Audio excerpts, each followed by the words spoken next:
Right. Mancherial జిల్లాలో election commission అధికారులు తనిఖీలు చేశారు. ఆ బ్రేకింగ్ ఒకసారి మనం చూద్దాం. చెన్నూరు మున్సిపాలిటీలో బీఆర్ఎస్ నాయకుడి ఇంట్లో సోదాలు జరిగాయి. అయితే బెడ్రూమ్లోకి చొరబడ్డారంటూ మాజీ ఎమ్మెల్యే బాల్క సుమన్ ఫైర్ అవుతున్నారు. మంత్రి వివేక్కి తొత్తులుగా అధికారులు వ్యవహరిస్తున్నారంటూ మండిపడుతున్నారు. కేవలం బీఆర్ఎస్ నాయకులే టార్గెట్గా దాడులు చేస్తున్నారని సుమన్ ఆరోపిస్తున్నారు.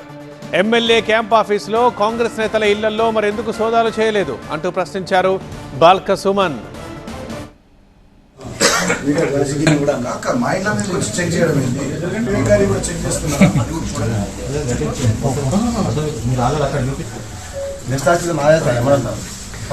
మంచిర్యాల జిల్లాలో ఎలక్షన్ కమిషన్ తనిఖీలు చేసింది. చెన్నూరు మున్సిపాలిటీలో బీఆర్ఎస్ నాయకుడు బాల్క సుమన్ ఇంట్లో సోదాలు జరిగాయి. అయితే సోదాలు చేసే టైంలో బెడ్రూమ్లోకి చొరబడ్డారంటూ మాజీ ఎమ్మెల్యే బాల్క సుమన్ ఫైర్ అవుతున్నారు.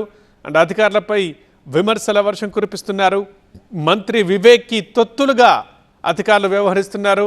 కావాలనే ఇలా చేశారు అండ్ ఓన్లీ బీఆర్ఎస్ నాయకులనే టార్గెట్గా చేసుకున్నారు.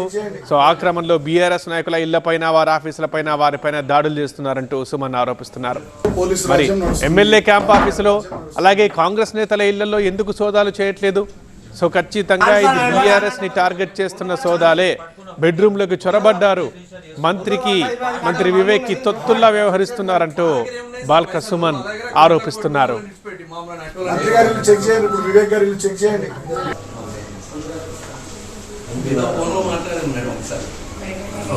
పోలీసు రాజ్యం నడుస్తుంది, మంత్రి రాజ్యం నడుస్తుంది.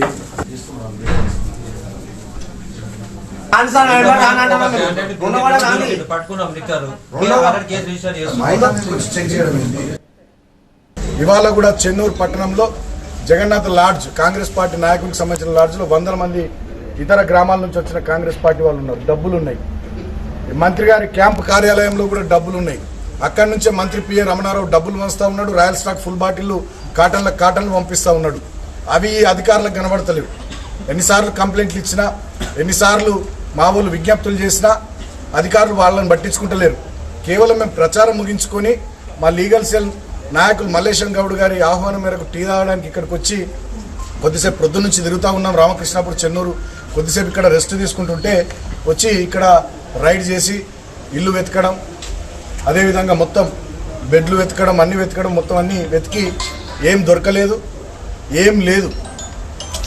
ఏదో భయభ్రాంతులకు గురి చేయాలి, ఇబ్బందులు పెట్టాలి అనేటటువంటి ఆలోచనతో నడిపించిన తతంగం